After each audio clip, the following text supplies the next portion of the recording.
I once knew a nigga whose real name was William. His primary concern was making $1 million, being the illest hustler that the world ever seen. He used to fuck movie stars and sniff coke in his dreams. A corrupted young mind at the age of 13. Nigga never had a father and his mom was a fiend. She put the pipe down, but for every year she was sober, her son's heart simultaneously grew colder. He started hanging out, selling bags in the projects, checking the young chicks looking for hit and run prospects. He was fascinated by material objects, but he understood money never brought respect. He built a reputation cause he could hustle and steal, but got locked once and didn't hesitate to squeal. So criminals he chilled with didn't think he was real. You see, me and niggas like this have never been equal. I don't project my insecurities on other people. He fiended for props like addicts with pipes and needles, and so he felt he had to prove to everyone he was evil. A feeble-minded young man with infinite potential, the product of a ghetto-bred capitalistic mental. Coincidentally dropped out of school to sell weed, dancing with the devil, smoked until his eyes would bleed. But he was sick of selling trees and gave in to his greed.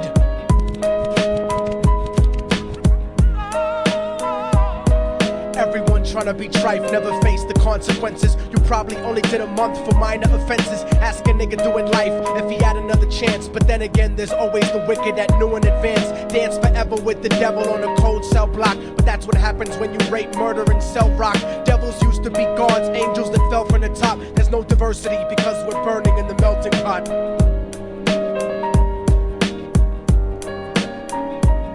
So Billy started robbing niggas, anything he could do to get his respect back in the eyes of his crew. Starting fights over little shit up on the block. Stepped up to selling mothers and brothers the crack rock. Working overtime, making money for the crack spot. Hit the jackpot and wanted to move up to cocaine, fulfilling the Scarface fantasy stuck in his brain. Tired of the block niggas treating him the same.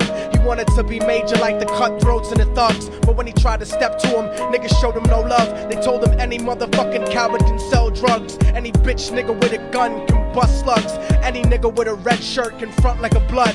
Even Puffy smoked the motherfucker up in the club. But only a real thug can stab someone till they die. Standing in front of them, staring straight into their eyes, Billy realized that these men were well guarded, and they wanted to test him before business started. Suggested raping a bitch to prove he was cold-hearted. So now he had a choice between going back to his life or making money with made men. Up in the sight, his dreams about cars and ice made him agree a hardcore nigga is all he ever wanted to be. And so he met them Friday night at 2:45.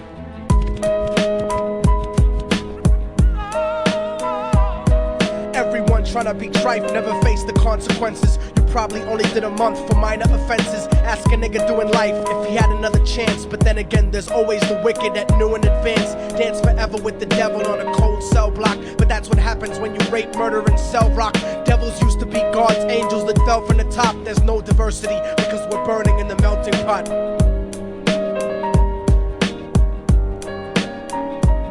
They drove around the project slow while it was raining, smoking blunts, drinking and joking for entertainment, until they saw a woman on the street walking alone, 3 in the morning, coming back from work on her way home. And so they quietly got out the car and followed her, walking through the projects. The darkness swallowed her. They wrapped her shirt around their head and knocked her onto the floor. This is it, kid, now you got your chance to be raw. So Billy yoked her up and grabbed the chick by the hair and dragged her into a lobby that had nobody there. She struggled hard, but they forced her to go up the stairs. They got to the roof and then held her down on the ground, screaming, "Shut the fuck up and stop moving around." The shirt covered her face, but she screamed and clawed. So Billy stomped on the bitch till he broke in her jaw. Them dirty bastards knew exactly what they were doing. They kicked her until they cracked her ribs and she stopped moving. Blood leaking through the cloth, she cried silently.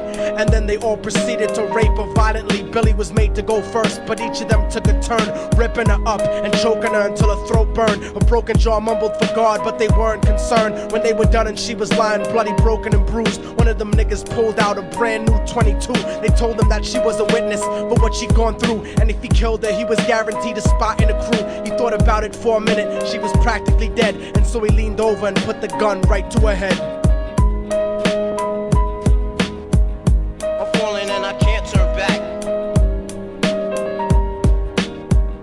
I'm falling and I can't turn back. Right before he pulled the trigger and ended her life, he thought about the cocaine with the platinum and ice, and he felt strong standing along with his new brothers. Cocked the gat to her head and pulled back the shirt cover, but what he saw made him start to cringe and stutter, cause he was staring into the eyes of his own mother. She looked back at him and cried cause he had forsaken her. She cried more painfully, and when they were raping her, his whole world stopped. He couldn't even contemplate. His corruption had successfully changed his fate, and he remembered how his mom used to come home late, working hard for nothing, cause now what was he worth?